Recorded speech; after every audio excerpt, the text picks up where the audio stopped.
அழகு குட்டி செல்லம் உன்னை அள்ளி தூக்கும் போது உன் பிஞ்சு விரல்கள் மோதி நான் நெஞ்சம் உடைந்து போனேன்.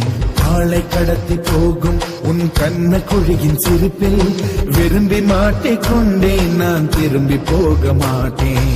அம்முனி என் பொம்முனி, மம்முனி என் விண்ணினி, உனக்கு தெரிந்த மொழியிலே எனக்கு பேச தெரியல, எனக்கு தெரிந்த பாஷை பேச உனக்கு தெரியவில்லை. இருந்தும் நமக்குள் இது என்ன புது பேச்சு, இதயம் பேச எதற்கின்ற ஆராய்ச்சி. சிஞ்சலிஞ்ச சிஞ்சலிஞ்ச சிஞ்சலி, மஞ்சளிஞ்ச மஞ்சளிஞ்ச மஞ்சளி. அழகு குட்டி செல்லம் உன்னை அள்ளி தூக்கும்